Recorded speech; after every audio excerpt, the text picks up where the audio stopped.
My secret daughter joined the billionaire CEO's company. He never knew she was his child. The blue glow of computer screens cast eerie shadows across the executive office as the clock on the wall ticked past 2 a.m. James Hawthorne, billionaire CEO of Hawthorne Tech, ran his hand through his silver-streaked hair, his eyes burning from 20 straight hours of staring at code. "We're running out of time," he said, voice tight with controlled panic. "If we don't fix this bug before the Asian markets open, the entire Nexus launch collapses." Beside him, Emily Thompson nodded, her fingers flying across the keyboard. "I think I see the problem. The adaptive learning protocol is rejecting the new parameters because it's reading them as security threats." Their shoulders nearly touched as they hunched over the same screen. This unlikely pair, the legendary tech titan and the brilliant new hire who'd been at the company less than a month. Neither aware that the crisis bringing them together tonight was nothing compared to the truth that connected them by blood. Have you ever wondered if fate has a sense of humor? How the universe sometimes brings together what was once torn apart, creating moments where past and present collide in ways no one could have predicted. Tonight, in this high-stakes moment, a secret kept for 25 years is about to unravel. A daughter who never knew her father, a father who never knew he had a child, and between them, a small golden locket containing a truth that will change everything. What would you do if you discovered that the person working beside you, someone you've just met but inexplicably connected with, is actually the family you never knew existed? Stay with me to witness an extraordinary journey of discovery, forgiveness, and the true meaning of legacy. Hello, my beautiful sisters. Life has a way of bringing us full circle, doesn't it? Those moments when the past we thought we'd carefully packed away suddenly reappears, demanding to be acknowledged. So many of us have lived with secrets, some we've kept, others kept from us. We've wondered about roads not taken, connections severed, and the what-ifs that haunt quiet moments. But what I've learned in my journey is that it's never too late for truth to emerge, for healing to begin, for new chapters to be written. Whatever unfinished business lies in your heart today, remember that courage doesn't mean having all the answers. It means being willing to face the questions. And sometimes, the most beautiful beginnings arise from the ashes of what we thought was long finished. The autumn sun slanted through the windows of Sarah Thompson's modest Chicago apartment as she carefully folded the last of her daughter's business clothes into the suitcase. Her hands, showing the first signs of arthritis that had ended her teaching career earlier than expected, smoothed over the crisp blouse with a touch of reverence. "Mom, I can pack my own things," Emily said, entering the bedroom with 2 mugs of tea. At 24, she stood tall and confident, her dark hair pulled back in a practical ponytail, intelligence shining in eyes that Sarah had always found hauntingly familiar. "I know you can," Sarah replied, accepting the steaming mug. "But humor your mother. It's not every day your only daughter moves across the country to work for one of the most prestigious tech companies in the world." Emily sat on the edge of the bed, watching her mother with a mixture of affection and concern. "Are you sure you'll be all right? With the treatments and everything?" "Don't you dare worry about me," Sarah said firmly. "Dr. Patel says the new medication is working wonders. Besides, this is your moment. Hawthorne Tech doesn't hire just anyone for their innovation team." What Sarah didn't say, what she had never said, was that Emily wasn't just going to work for any tech company. She was going to work for his company. For James Hawthorne, the brilliant, driven CEO who had walked out of Sarah's life 25 years ago, never knowing he had left behind more than a heartbroken college girlfriend, never knowing he had a daughter. "I still can't believe they chose me," Emily said, her voice tinged with the quiet confidence that had always defined her. Not arrogance, Sarah had raised her better than that, but the steady self-assurance of someone who knew her worth. "I can," Sarah replied, reaching out to tuck a stray strand of hair behind her daughter's ear. "You've earned this, Em. Every step of the way." As Emily launched into excited details about her new apartment in Palo Alto and the project she'd be working on, Sarah felt the familiar ache of her long-kept secret. She had made her choice all those years ago, to raise her daughter alone, to never tell James about the child they had created during that golden summer in Ann Arbor. He had been destined for greatness even then. his ambition burning so bright it sometimes scared her. When his family had orchestrated his transfer to Stanford, pulling him into their vision of his future, Sarah had discovered her pregnancy just weeks later. She had considered telling him, had even dialed his new number once, her hand trembling. But then she'd read about his first startup in a technology magazine, seen the determination in his eyes in the accompanying photo, and made her decision. James was already gone, racing toward the future he'd always wanted. A baby would have been an anchor he never asked for. So she had built a life for herself and Emily, teaching literature at the local high school, creating a home filled with books and ideas and unconditional love. She never spoke ill of Emily's father, simply saying he had been a brilliant young man whose path had diverged from hers before he knew about the pregnancy. "Mom? Are you listening?" Emily's voice pulled her back to the present. "Sorry, sweetheart. Just getting sentimental in my old age." Sarah smiled, pushing away the memories. "I was saying that the head of the innovation department mentioned the CEO sometimes drops in on new projects. Can you imagine? Meeting James Hawthorne himself." Sarah's heart stuttered. "That would be quite something," she managed, turning away to hide the flash of panic in her eyes. "He's certainly accomplished remarkable things. The articles say he's intimidating but brilliant," Emily continued, oblivious to her mother's distress. "Apparently he can spot a flaw in code from across the room and remembers every detail of every project. Since his wife died, they say he's thrown himself completely into the company." Sarah had read those same articles, had followed James's rise from afar over the years. The brilliant Stanford graduate who launched his first successful company at 23. The visionary who transformed how people interacted with technology. The man who had married the daughter of a venture capitalist, only to lose her to cancer 5 years ago. The man who had never had other children. "Just be yourself," Sarah said, finding her composure. "Your ideas stand on their own merit." That night, after Emily had fallen asleep, Sarah sat alone in her small living room, a worn photo album open on her lap. She rarely allowed herself this indulgence, this journey back to the summer that had changed everything. But tonight, with Emily about to enter James's world, she needed to remember. There they were, James and Sarah at 23, sitting on the steps of the university library. His arm was draped casually around her shoulders, his dark eyes alight with the intensity that always characterized him. She had been captivated by his mind, the way he could envision technological possibilities others couldn't even imagine. He had been drawn to her thoughtfulness, her love of literature, the way she challenged his pragmatic worldview with questions of ethics and humanity. For one perfect summer, they had been inseparable. Until the day his father had arrived unannounced, with news of the Stanford transfer and the connections that would launch James's career. Sarah had seen the hunger in James's eyes, even as he promised they would make it work long distance. 2 weeks later, his calls became less frequent. A month after that, they stopped altogether. Sarah closed the album, her decision made. She would not tell Emily the truth, not yet. Her daughter deserved to make her own impression at Hawthorne Tech, to succeed or fail on her own merits. If fate brought her face to face with her father, Sarah would deal with that when it happened. For now, she would do what she had always done. Trust in the remarkable young woman she had raised, and hope that the past would stay where it belonged. If you've ever wondered about the power of fate to bring people together, hit that like button and share this with someone who believes in second chances. The Hawthorne Tech campus sprawled across 30 acres of prime Silicon Valley real estate, a collection of sleek glass buildings surrounded by carefully landscaped gardens and outdoor workspaces. Emily stood at the entrance, her visitor badge clipped to her blazer, taking a moment to absorb the reality of her new workplace. "Intimidating, isn't it?" said a voice beside her. Emily turned to find a woman about her age, with bright red hair and a friendly smile. "That obvious, huh?" Emily laughed.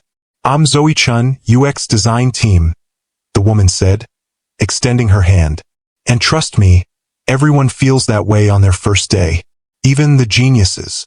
"Emily Thompson, new to the innovation department," she replied, grateful for the friendly face. "And definitely not a genius. Innovation? Impressive," Zoe whistled. That's Hawthorne's pet division. He handpicks everyone who works there. He? You mean James Hawthorne himself? The one and only, Zoe confirmed as they walked toward the main building. Most employees go years without seeing him in person, but innovation gets the full Hawthorne experience. He's brilliant but intense. Sets impossible standards.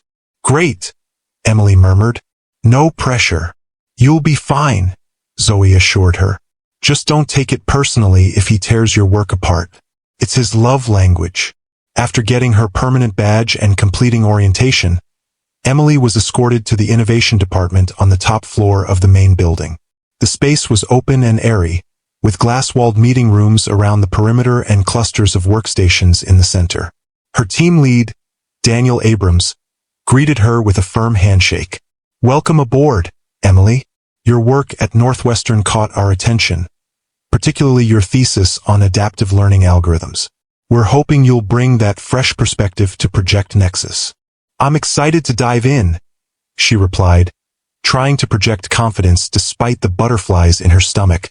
Good, because we present to Hawthorne in 3 days, and your input will be part of it. Emily's eyes widened. 3 days? I thought I'd have more time to get up to speed. Daniel's smile was sympathetic but unyielding. Welcome to innovation. The learning curve is a vertical line here. The next 72 hours passed in a blur of code reviews, project documentation, and intense discussions with her new teammates. Project Nexus, she learned, was Hawthorne Tech's most ambitious undertaking yet. An integrated platform that would revolutionize how educational institutions delivered personalized learning experiences. The concept resonated deeply with Emily, whose mother had dedicated her life to education. On the morning of the presentation, Emily arrived early, reviewing her notes one last time. She had identified several potential improvements to the algorithm's responsiveness and had worked through the night to create a demonstration. Ready for the Hawthorne experience? Daniel asked, finding her at her desk. As ready as I'll ever be, she replied, gathering her tablet. One piece of advice, he said, his voice lowering. Hawthorne respects people who stand their ground. If you believe in your ideas, don't back down, even if he pushes. The conference room filled quickly with department heads and project leads. Emily took a seat toward the back, trying to calm her racing heart. At precisely 9 a.m., the room fell silent as the door opened. James Hawthorne entered without fanfare. No assistant, no entourage. At 48, he carried himself with the quiet authority of someone who had nothing to prove. His dark hair was threaded with silver at the temples, and fine lines around his eyes spoke of years of intense focus. He wore a simple charcoal suit with no tie, the uniform of a man who had transcended the need for power dressing. Let's not waste time, he said, taking a seat at the head of the table. Show me where we stand. As Daniel began the presentation, Emily found herself studying the legendary CEO. There was something oddly familiar about him, perhaps from the many articles and interviews she'd read. Yet it felt more personal, like a half-remembered dream. The presentation progressed smoothly until they reached the section on the adaptive learning algorithm, Emily's area of focus. The current iteration shows a 62% improvement in personalization, Daniel explained, displaying the test results. Not good enough, Hawthorne interrupted, his voice calm but unyielding. The educational gap doesn't need incremental improvements. It needs transformation. What's holding us back? Daniel hesitated, and Emily felt a surge of courage. This was exactly what she had been working on. If I may, she said, her voice steadier than she felt. All eyes turned to her, including Hawthorne's penetrating gaze. I believe the algorithm is overweighting historical performance and undervaluing learning style adaptability. Hawthorne's eyebrow raised slightly. Explain. Taking a deep breath, Emily stood and moved to the presentation screen. May I? She asked Daniel, who nodded, looking both surprised and intrigued. She pulled up her demonstration, aware of Hawthorne's intense focus. The current model assumes learning patterns remain relatively stable, but my research suggests they're highly contextual and fluid. If we implement this modified approach, She tapped her tablet, displaying her code. We can achieve much more responsive personalization. The room was silent as Hawthorne studied her work, his expression unreadable. Then he did something unexpected. He stood and walked to the screen, examining her code more closely. You're suggesting we essentially allow the algorithm to question its own assumptions in real time, he said, not looking at her. Yes, Emily confirmed. Traditional models are too rigid. Learning isn't linear, it's organic, responsive to countless variables. Our technology should reflect that reality. Hawthorne turned to face her, and for a moment, something flickered in his eyes. A flash of recognition quickly masked. What's your name? Emily Thompson, sir. I just started this week. Thompson, he repeated, as if testing the sound. Where did you study? Northwestern. Computer science and business. He nodded slowly. Your approach is unconventional. It will require significant reworking of the foundation we've built. Emily felt her heart sink, but remembered Daniel's advice. With respect, Mr. Hawthorne, foundations are meant to support what's built on them, not limit it. If the foundation isn't serving the vision, perhaps it's the foundation that needs to change. A murmur ran through the room. No one spoke to James Hawthorne that way, especially not a new hire in her first week. But instead of the expected rebuke, a ghost of a smile touched his lips. Implement your changes, he said after a long moment. You have 2 weeks to prove your theory. If it works, we'll rebuild the foundation. If not, he left the consequence unspoken. Thank you, sir. I won't let you down. As the meeting concluded, Emily felt both exhilarated and terrified. She had just committed to delivering a major overhaul in 2 weeks, and had challenged the CEO of Hawthorne Tech in her first official meeting. What she didn't see was James Hawthorne pausing at the door, looking back at her with a puzzled expression. Something about the young woman nagged at him, her confidence, the particular way she tilted her head when considering a problem, the familiar spark of stubborn determination in her eyes. Daniel, he called to the team lead. Send me Thompson's complete file. I want to know more about our newest innovator. That evening, James sat alone in his minimalist penthouse overlooking the San Francisco Bay. The lights of the city twinkled below, but his attention was fixed on the tablet in his hand, displaying Emily Thompson's employee file. Her credentials were impressive. Graduated summa cum laude from Northwestern, innovative thesis work, glowing recommendations. But it was her birth date that had stopped him cold. February 15, 2002. 9 months after that summer in Ann Arbor with Sarah. It's a coincidence, he muttered to himself, setting down the tablet and reaching for his whiskey. Nothing more. Yet he couldn't shake the feeling that had gripped him in that conference room, the strange sense of familiarity, of connection. He pulled up her photo again, studying her features more carefully. The shape of her eyes, the determined set of her jaw, the way her brow furrowed slightly in her ID photo, all struck chords of recognition. But it was impossible. Sarah would have told him if she'd been pregnant. Wouldn't she? His mind traveled back to those final weeks in Ann Arbor, to the growing distance he'd allowed to form between them as Stanford and his future beckoned. His father had been relentless, orchestrating the transfer, introducing him to the Silicon Valley connections that would later prove invaluable. And James, ambitious to his core, had let Sarah fade from his life. First with less frequent calls, then with silence. He had told himself it was kinder that way, a clean break. They had been moving in different directions. He toward the tech empire he would build. She toward the quiet academic life she had always wanted. By the time he'd achieved his first major success, thoughts of Sarah had been carefully packed away, a youthful chapter closed. Until today, when a young woman with familiar eyes had stood her ground in his conference room, challenging him with the same quiet intensity Sarah had once shown. James reached for his phone, then set it down again. What would he even say? Hello, Sarah. It's the man who walked out of your life 25 years ago. By any chance, did I father your daughter? The absurdity of it struck him, yet the question burned. He opened his laptop and did something he hadn't done in years. He searched for Sarah Thompson. The results were sparse. a mention in the Chicago Public Schools newsletter upon her early retirement due to health concerns, a few academic publications from years earlier, a photo from a community fundraiser for medical research. The photo made him pause. Sarah at perhaps 45, her hair shorter than he remembered but her smile unchanged, standing beside a young woman who could only be Emily. The resemblance between mother and daughter was clear, but as he studied the image, James felt a chill of recognition. Emily had his mother's cheekbones, his own serious expression. "This is insane," he muttered, closing the laptop. He was seeing connections where none existed, creating a narrative from coincidence and middle-aged regret. Yet as he moved to his bedroom, his gaze fell on one of the few personal items in his otherwise austere home, a framed photo of himself with his late wife, Eleanor. They had been happy in their way, built on mutual respect and shared ambition rather than passionate love. Her death from cancer 5 years ago had left him alone with his company, the only legacy he had ever truly invested in. They had never had children.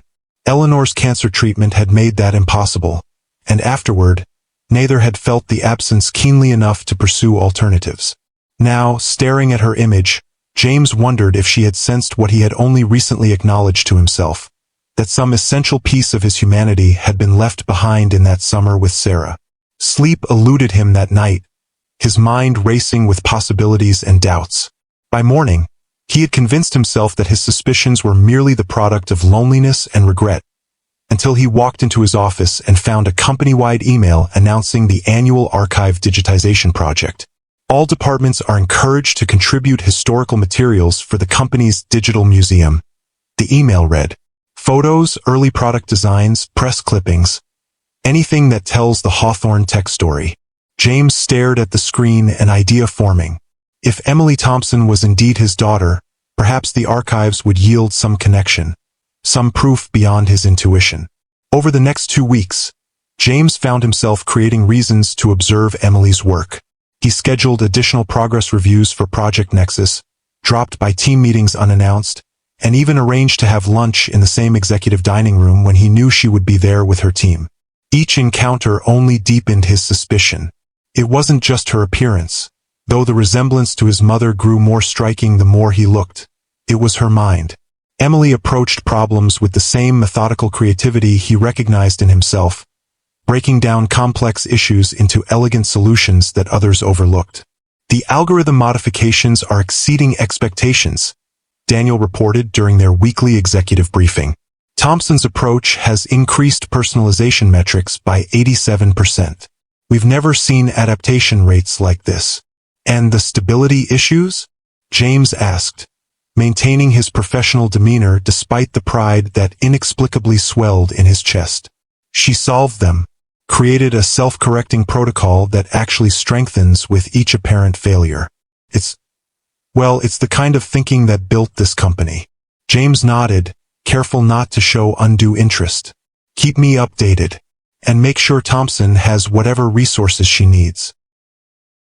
Meanwhile, Emily was thriving in her new role, unaware of the CEO's growing preoccupation with her. The challenge of reimagining Project Nexus energized her, and she found herself working late into the evenings, driven by the same perfectionism that had defined her academic career. "You know, normal people go home before midnight," Zoe commented one evening, finding Emily still at her desk when most of the building had emptied. Emily laughed. "Just finishing up some simulations. The adaptive protocol is showing promising results, but I want to stress test it against more diverse learning patterns." "All work and no play," Zoe warned, perching on the edge of Emily's desk. "At least tell me you're coming to the company anniversary party next week. 20 years of Hawthorne Tech deserves a celebration, and you deserve a break."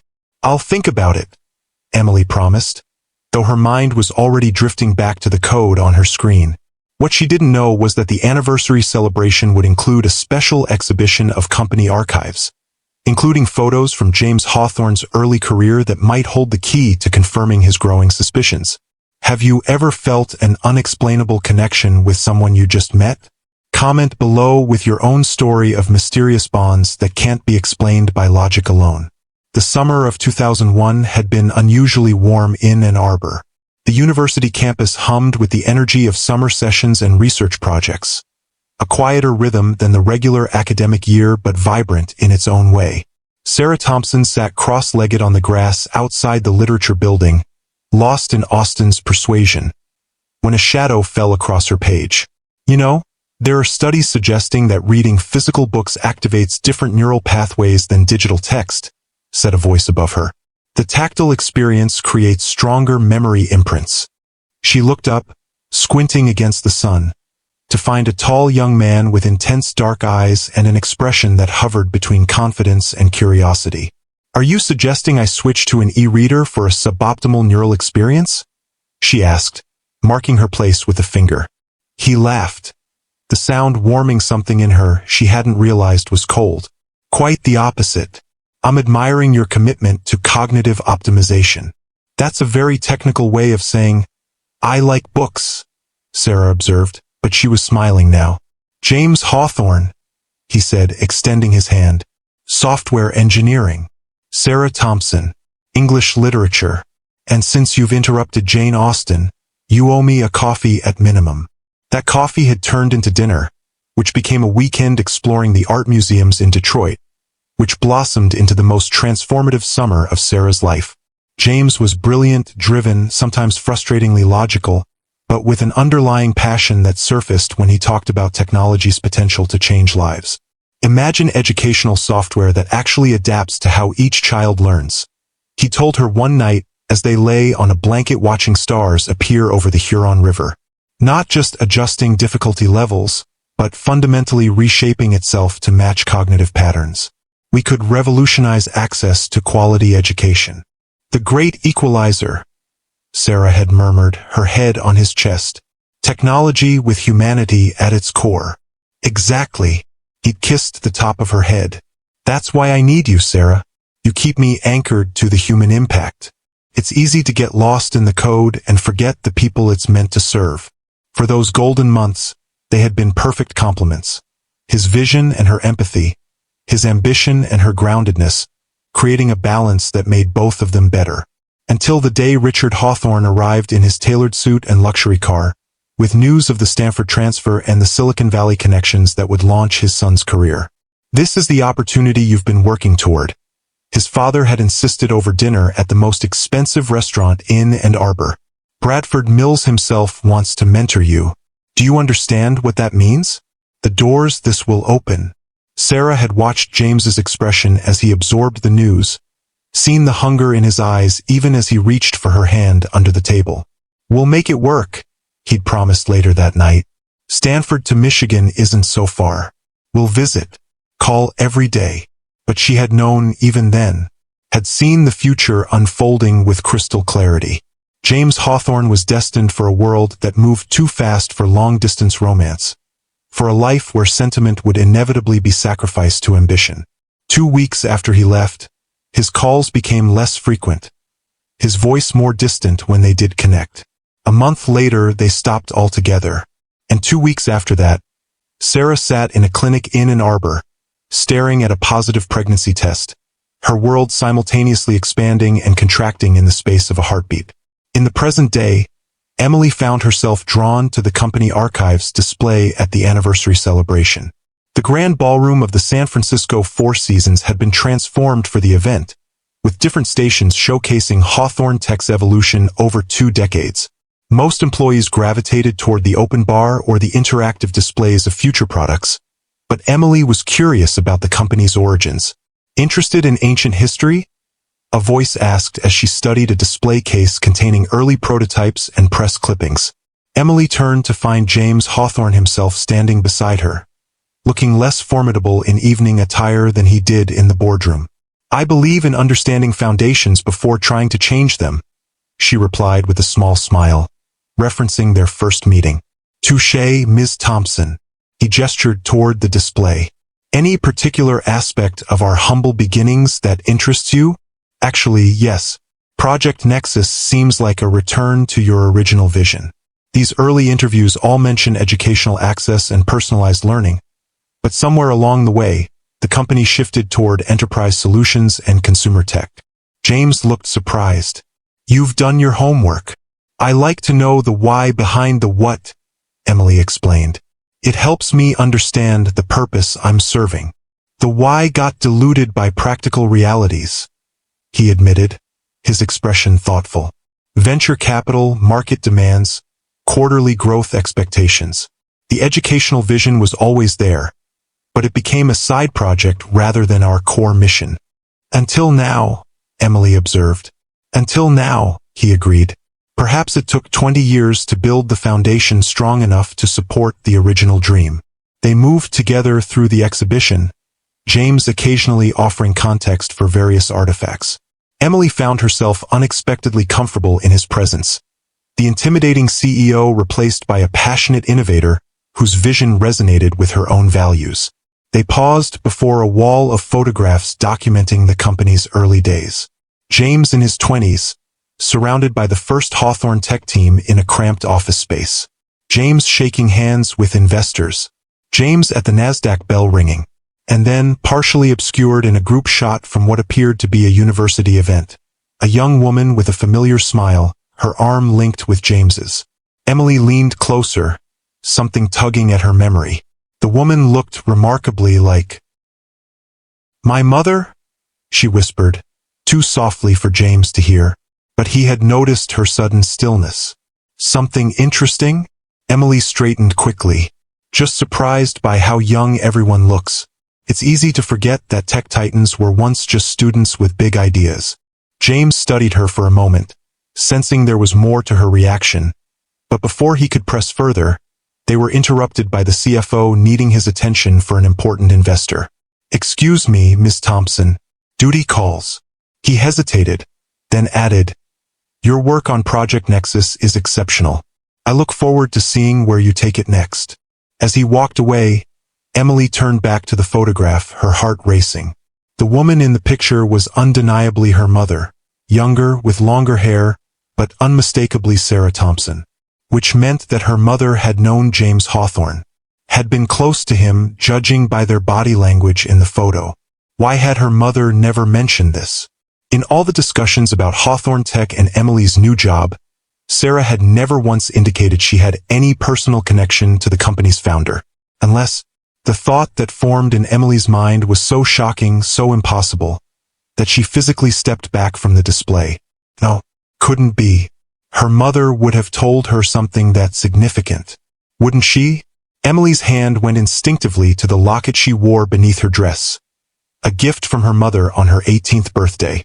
Inside was a tiny photo, so worn its details were barely discernible, of the father she had never known. Sarah had given it to her with tears in her eyes, saying only that he had been a brilliant, ambitious young man whose path had diverged from hers before he knew about the pregnancy. With trembling fingers, Emily slipped away from the crowded ballroom to find a quiet corner. She opened the locket, studying the faded image inside, then looked back toward the exhibition where the younger version of James Hawthorne smiled from dozens of photographs. The resemblance was unmistakable. "It can't be," she whispered to herself. "It just can't be." But even as she denied it, pieces were falling into place with terrible clarity. Her birthday in February 2002, 9 months after her mother would have known James in Michigan. The familiar feeling she'd had upon meeting him. The way he'd looked at her sometimes, as if trying to place a memory. Emily closed the locket with a snap, her mind reeling. What should she do with this suspicion? Confront her mother? Ask James directly? Pretend she'd never seen the photograph? Before she could decide, her phone buzzed with an urgent message from Daniel. Critical bug discovered in Nexus integration. All hands emergency meeting in 30 minutes. The professional crisis provided a welcome distraction from her personal one. Emily took a deep breath, tucked the locket back beneath her dress, and headed for the exit. Whatever the truth about her parentage, it had waited 24 years. Could wait a few hours more while she did her job. What she didn't know was that James Hawthorne had seen her reaction to the photograph, had watched her touch something beneath her dress with a look of shock on her face, and had made the decision, after 2 weeks of suspicion and research, to finally uncover the truth. whatever it might be. The emergency with Project Nexus would bring them together in his office at 2 a.m., creating the perfect storm for secrets long buried to finally surface. The Hawthorne Tech headquarters stood like a beacon against the night sky, most floors dark except for the executive level where emergency lights blazed. Emily hurried through the deserted lobby, her evening gown exchanged for jeans and a sweater, her mind still spinning between professional crisis and personal revelation. The elevator opened directly into the executive suite, where Daniel and 3 other team members were already gathered around a conference table littered with tablets and coffee cups. "What happened?" Emily asked, dropping her bag and joining them. Daniel looked up, his face drawn with exhaustion. Integration test failed catastrophically. The adaptive protocol is rejecting the security parameters, treating them as hostile intrusions. If we don't fix it before the Asian markets open and the first educational partners come online, the entire platform crashes, Emily finished, already reaching for a tablet. "Show me the error logs." For the next hour, the team worked frantically, tracing the bug through layers of complex code. The adaptive learning algorithm Emily had designed was functioning perfectly in isolation, but something in the integration process was triggering a defensive response. "It's like the system is too intelligent for its own good," one of the engineers muttered. "It's protecting itself from what it perceives as a threat." That's exactly what's happening, Emily realized, a solution beginning to form in her mind.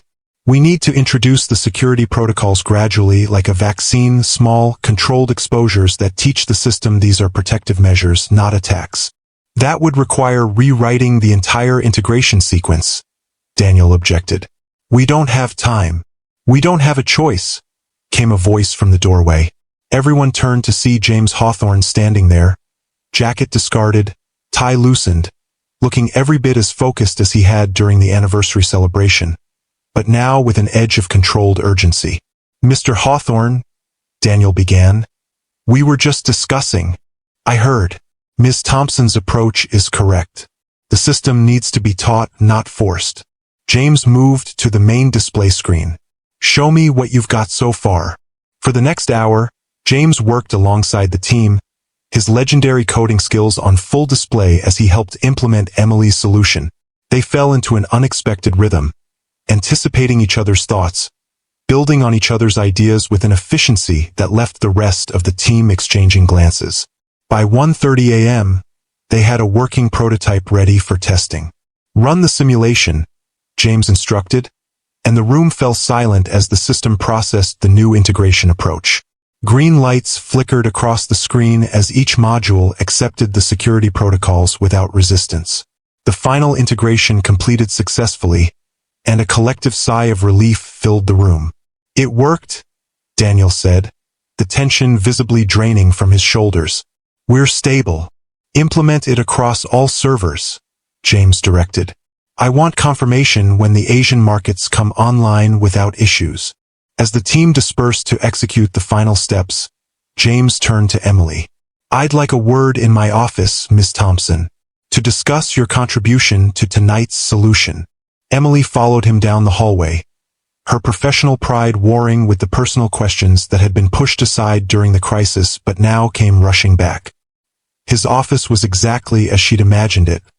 Minimalist, meticulous, with floor-to-ceiling windows overlooking the sleeping city. "Your insight saved us tonight," James said, closing the door behind them. The vaccine analogy was brilliant, teaching rather than forcing. It's the kind of human-centered thinking that technology often lacks. "Thank you," Emily replied, trying to focus on the professional compliment rather than the way her heart was pounding. "It's something my mother always emphasized in her teaching, that learning can't be forced, only facilitated." "Your mother?" James repeated, his tone shifting subtly. "She's a teacher?" "Was. She retired early due to health issues. She taught high school English in Chicago for over 20 years. James moved to his desk, his back to her for a moment as he seemed to gather his thoughts.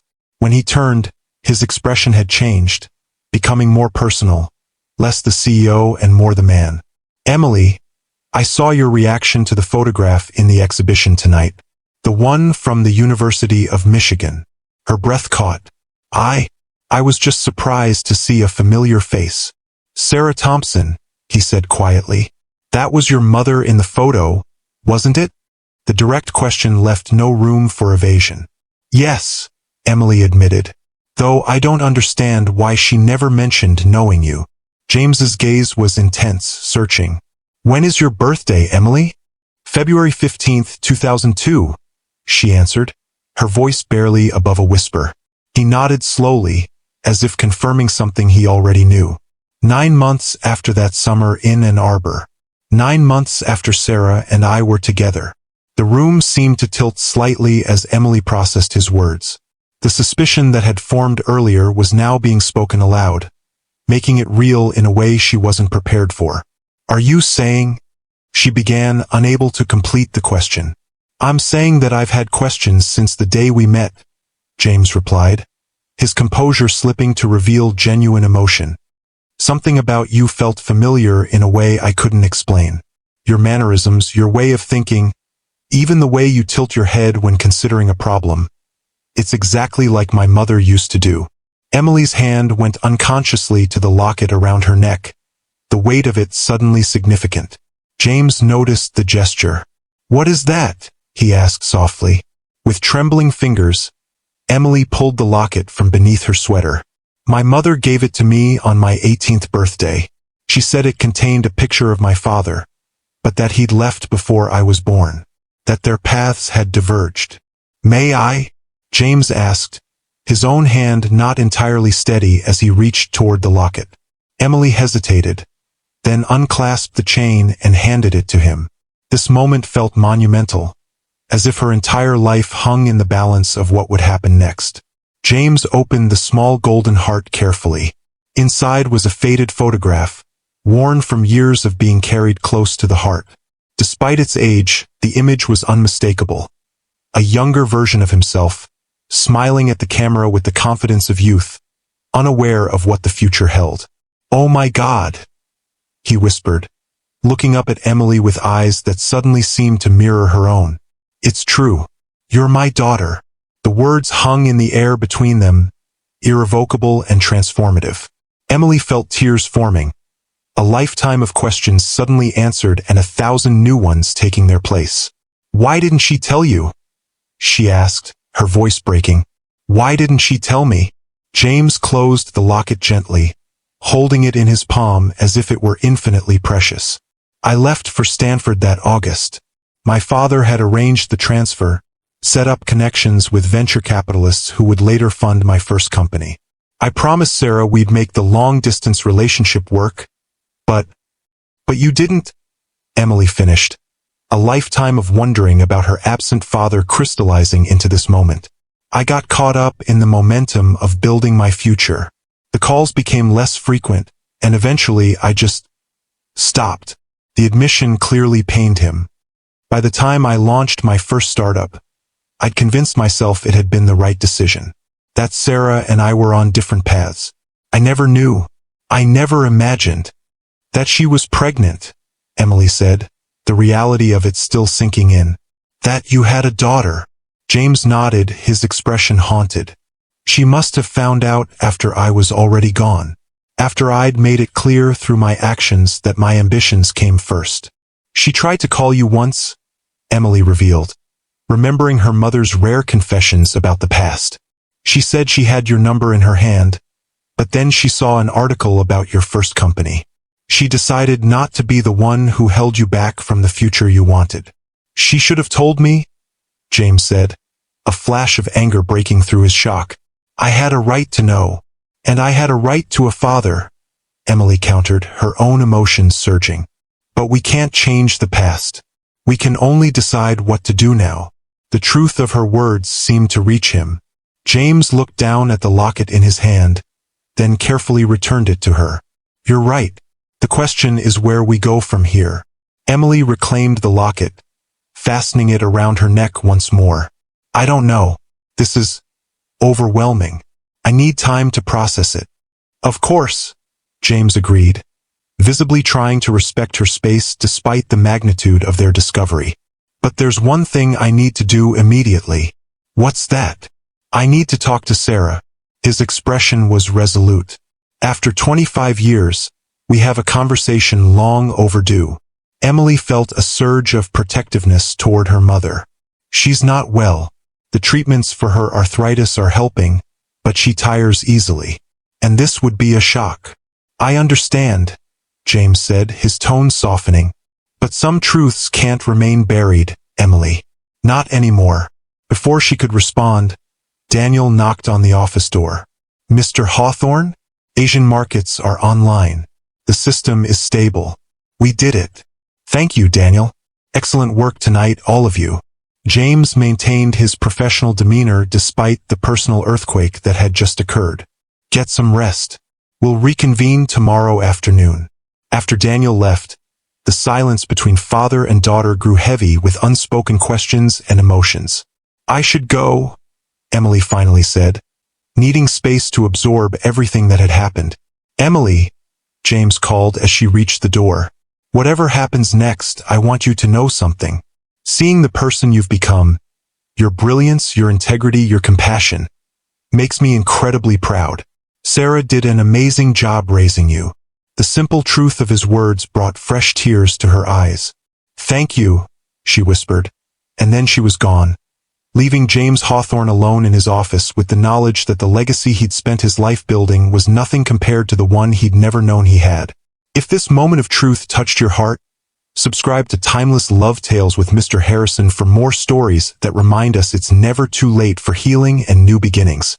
The following morning, Emily sat in her apartment, a cup of tea growing cold beside her as she stared at her phone. She had barely slept, her mind replaying the revelation over and over.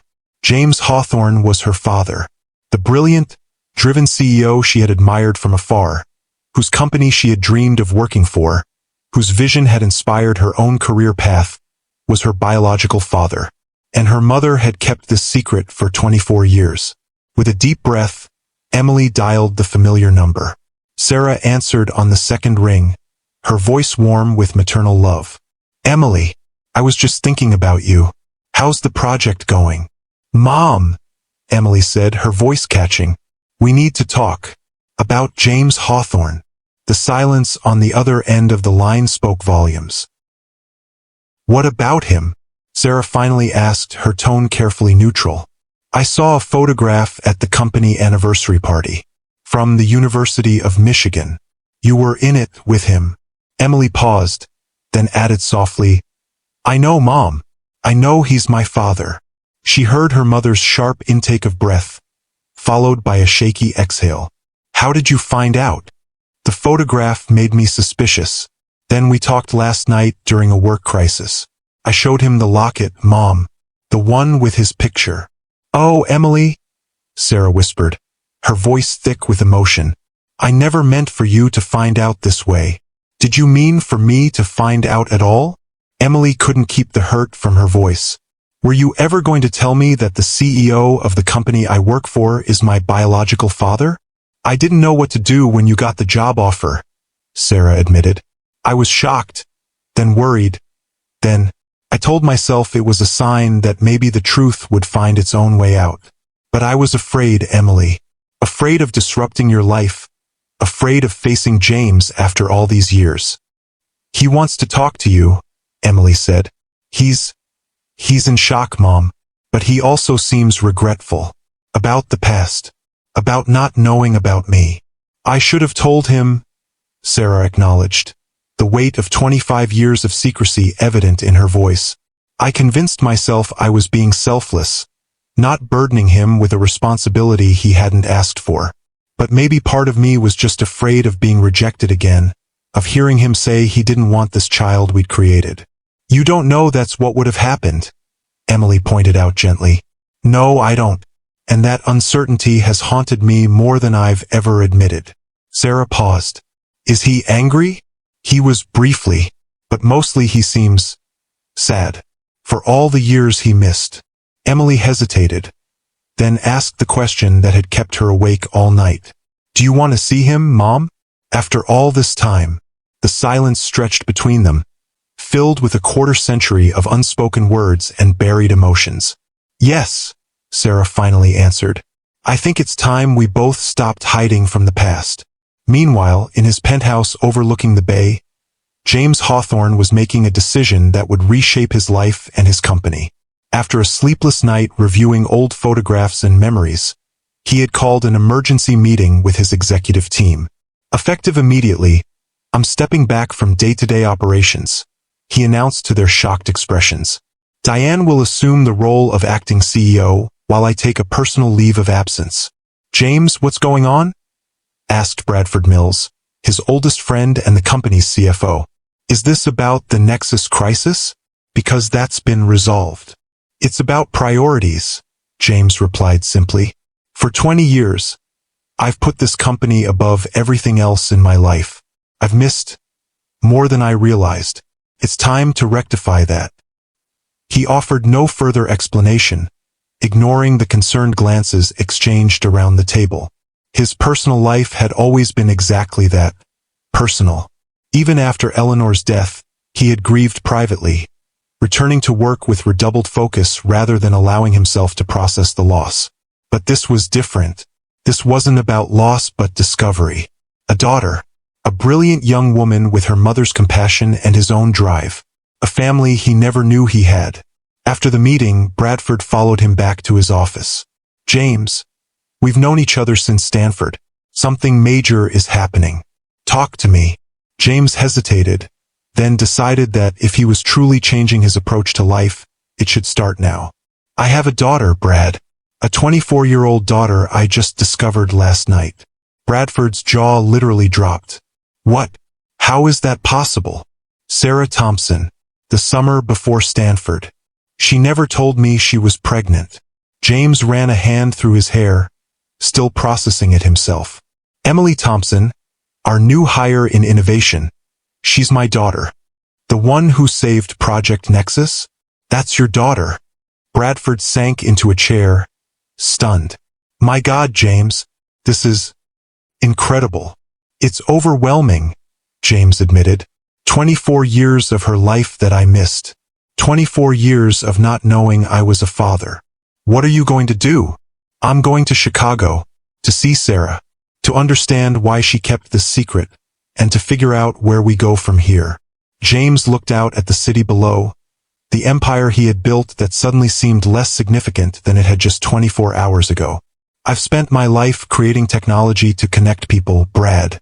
But I've been disconnected from what matters most."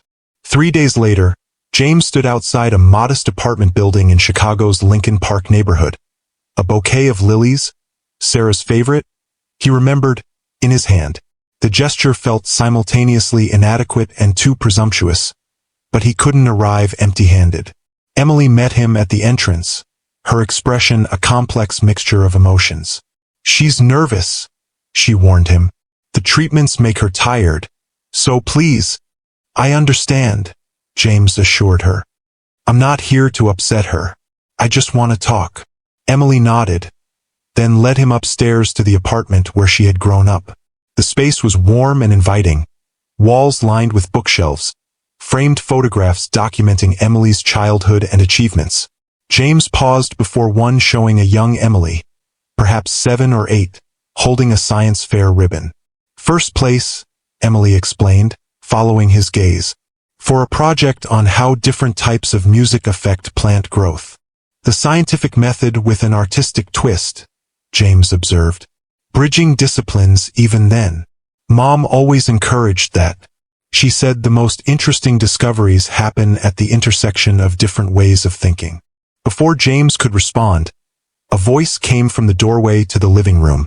"She gets that perspective from you, actually."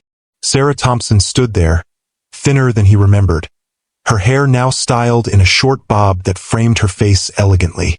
Despite the signs of her health challenges, her eyes were the same, intelligent, kind, with that spark of quiet strength he had fallen in love with all those years ago. "Sarah," he said, her name feeling both familiar and strange on his lips after so long. "These are for you." He extended the lilies awkwardly. "You remembered," she said softly, accepting the flowers. "After all this time." Some things stay with you, James replied, their eyes meeting in a moment of shared history that transcended the years of separation. Emily glanced between them, witnessing the complex emotions passing between her parents. I'll put these in water, she offered, taking the lilies and retreating to the kitchen to give them a moment of privacy. Please, sit down, Sarah gestured to the living room sofa. The treatments make standing for too long difficult. James followed her into the cozy space, noting the well-worn armchair that clearly belonged to Sarah, positioned near the window with a reading lamp and small table beside it. He chose the sofa across from it, maintaining a respectful distance. You look well, he said, then immediately regretted the platitude. I mean, it's okay, Sarah smiled faintly. The new medication is helping. The worst of it is the fatigue. An awkward silence fell between them, 25 years of unspoken words creating a chasm neither knew how to bridge.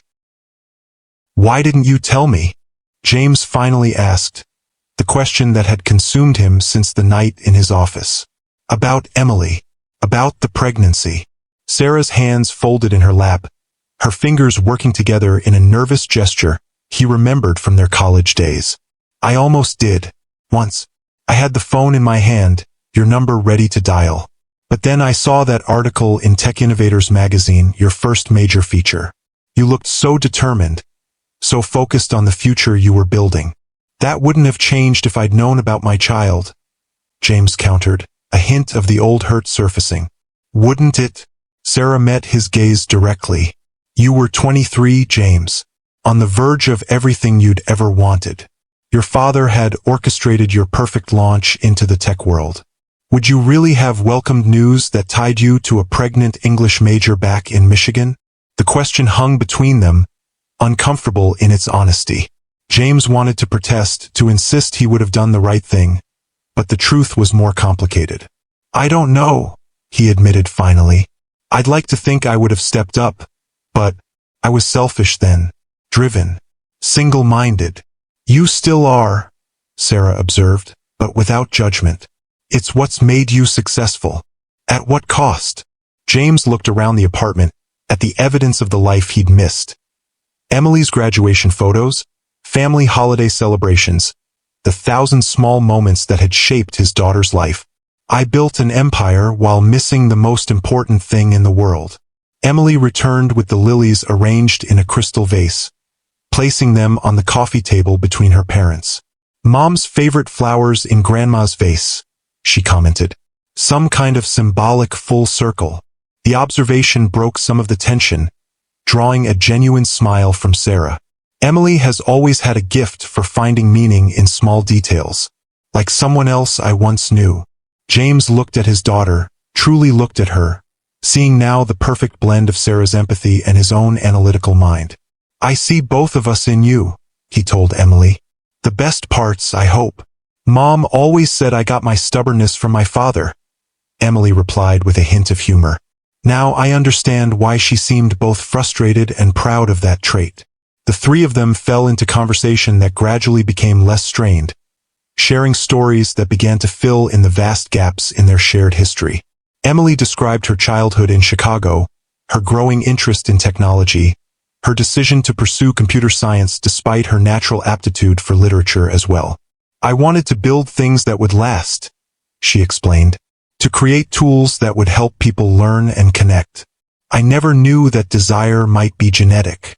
Project Nexus, James realized. It's essentially the vision I had back in college. Educational technology that adapts to individual needs. The vision you shared with me that summer, Sarah added quietly. By the river under the stars. You talked about technology as the great equalizer. You remembered that? James asked, surprised. I remembered everything, James. The simple honesty in her voice made his chest tighten. Those memories shaped how I raised our daughter. I wanted her to know that part of you, the idealist with the brilliant mind and compassionate vision, even if she couldn't know you personally. You never spoke badly of him, Emily confirmed, looking at her mother with new understanding. Even when I asked difficult questions as I got older, you always said my father was a good man whose path went in a different direction. Because it was true, Sarah said simply. I made my choice to keep the pregnancy a secret. I couldn't blame James for not being part of a life he didn't know existed. James felt humbled by her generosity of spirit, by the absence of bitterness he might have expected after so many years of single parenthood. I would have helped financially at minimum, he said. You shouldn't have had to struggle. We managed, Sarah replied with quiet dignity. My parents helped until they passed. I had a good career teaching. Emily earned scholarships. We had everything we needed. Except a complete family, James observed softly. We were complete in our own way, Emily interjected, loyal to the mother who had raised her.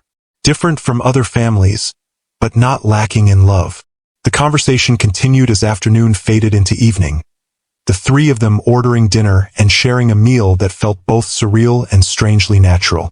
James observed the easy rapport between mother and daughter, the shorthand they had developed over years of being each other's primary family. He felt like an outsider looking in on a beautiful relationship he had no part in creating. I should go, he said finally, aware that Sarah was showing signs of fatigue despite her evident effort to hide it. My hotel isn't far. You're staying in Chicago for a while? Sarah asked, surprise evident in her voice. I've taken a leave of absence from day-to-day operations, James explained. For the first time in 20 years, I'm not rushing back to the office. I hoped we might have more conversations. If you're willing. The vulnerability in his request was unlike anything Emily had seen from the confident CEO she knew professionally. This version of James Hawthorne, uncertain, hopeful, reaching out across decades of absence, was a revelation. I'd like that, Sarah said after a moment. There's much more to say, and Emily deserves the chance to know her father, even at this late date. It's never too late for truth, Emily said, echoing words her mother had often repeated during her childhood. That's what you always taught me. As James prepared to leave, Emily walked him to the door while Sarah rested on the sofa. This is strange for all of us, she acknowledged quietly. But I'm glad you came. So am I, James replied. More than I can express. He hesitated, then asked, would you have dinner with me tomorrow? Just the two of us? I'd like to get to know my daughter without the pressure of everything else. Emily nodded. I'd like that too. There's a lot I want to ask you. I'll answer everything honestly, he promised. No more secrets. After James left, Emily returned to find her mother with tears streaming silently down her face. Mom, she asked, alarmed. Are you okay? I'm fine, Sarah assured her, wiping her cheeks. It's just seeing him with you, watching him look at you with such pride and wonder, is what I imagined all those years ago, when I first found out I was pregnant, before reality set in. Emily sat beside her mother, taking her hand. Are you angry with him? For not trying harder to stay in touch back then? Sarah considered the question carefully. No, she said finally. We were so young, both chasing different dreams. And once I decided not to tell him about the pregnancy, well, that choice had consequences I accepted long ago. He wants to be part of our lives now, Emily observed. How do you feel about that? Cautiously optimistic, Sarah replied with a small smile. James Hawthorne has always been a force of nature, brilliant, determined, all-consuming. But he's also capable of great tenderness. I saw glimpses of that today in how he looks at you, in how carefully he approached me. He's not the same man who left you, Emily suggested. None of us are who we were 25 years ago, Sarah agreed. That's the beauty and the challenge of reconnection. We're meeting as the people we've become, not the people we once were. Over the next few weeks, a new pattern emerged. James extended his stay in Chicago indefinitely, renting a furnished apartment rather than remaining in a hotel. He spent time with Emily, getting to know his daughter through long conversations, shared meals, and even attending her book club discussion when she nervously invited him. You actually read Jane Austen? She asked incredulously as they walked out of the bookstore where the club had met to discuss Persuasion, Your mother introduced me to Austin that summer, James admitted. I was a typical engineering student, dismissive of impractical literature. Sarah made me read Pride and Prejudice as a condition of dating her. Emily laughed. That sounds like Mom. She opened my world beyond code and algorithms, James said, his expression softening with memory. Taught me that understanding human nature was as important as understanding technology. It's a lesson I lost sight of somewhere along the way. His relationship with Sarah evolved more cautiously. They met for coffee occasionally, sometimes with Emily present, sometimes alone. They spoke of the past with increasing honesty, of the present with growing comfort, but carefully avoided any discussion of the future. Meanwhile, James was quietly arranging for Sarah's medical care, ensuring she had access to the best specialists and treatments available. He did this through Emily, respecting Sarah's independence while still addressing a need he felt responsible for. She doesn't have to know it's coming from me, he told Emily when she hesitated to accept his help. But please let me do this. 24 years of child support and medical insurance I should have been providing. This barely begins to address that debt. It's not about debt, Emily countered. It's about family. And Mom is proud. She won't want charity. Then we won't call it charity, James replied. We'll call it what it is. A father ensuring his daughter's mother receives the care she deserves. The turning point came unexpectedly, during a quiet dinner at Sarah's apartment. Emily had cooked, insisting her mother rest, while James brought wine and dessert. The conversation had flowed easily, the three of them gradually becoming more comfortable in this new family configuration. As Emily cleared the dishes, James noticed Sarah wincing slightly as she shifted in her chair. Bad day? He asked quietly. The weather change, she explained. Barometric pressure affects the inflammation. Without comment, James moved to the sofa and arranged the pillows. Come sit here, he suggested. It's better for your back than the dining chair. The simple act of caregiving, offered without fuss or expectation, seemed to touch something in Sarah. As she settled onto the sofa, she looked up at James with an expression he couldn't quite read. You've changed, she observed. Have I? The James the first knew would have offered to buy me a new spine, not arrange pillows, she said with gentle humor. Solutions, not comfort, were your specialty. He smiled ruefully. Eleanor taught me about comfort during her illness. That sometimes presence matters more than problem solving. Your wife sounds like she was a remarkable woman. She was, James agreed, sitting in the armchair across from her. We had a good partnership. Not the grand passion of youth, but a deep respect and genuine affection. I'm glad you weren't alone, Sarah said sincerely. I worried about that sometimes over the years. And you? James asked the question he'd been avoiding. Was there someone special after? A few relationships, Sarah acknowledged. Nothing that lasted. Between teaching, raising Emily, and my own writing, there wasn't much room for romance. And perhaps I set the bar rather high in my youth. The compliment, offered so casually, hung in the air between them. From the kitchen, Emily watched the exchange, witnessing a fragile new understanding forming between her parents. That night, as James prepared to leave, Sarah handed him a worn leather journal. I kept this during my pregnancy and Emily's first year, she explained. It might help fill in some of the gaps. James accepted the journal with reverence, understanding the magnitude of the trust being offered. Thank you, he said simply, for this, for raising our daughter so beautifully, for finding it in your heart to let me into your lives now. We all deserve second chances, Sarah replied. Even billionaire CEOs who forget to call their college girlfriends. The gentle teasing, reminiscent of their younger selves, made them both smile. As James left, Emily noticed something had shifted between her parents. Not romance rekindled, but perhaps forgiveness taking root. Over the following months, James divided his time between Chicago and California, gradually resuming some of his responsibilities at Hawthorne Tech, while maintaining his commitment to his newly discovered family.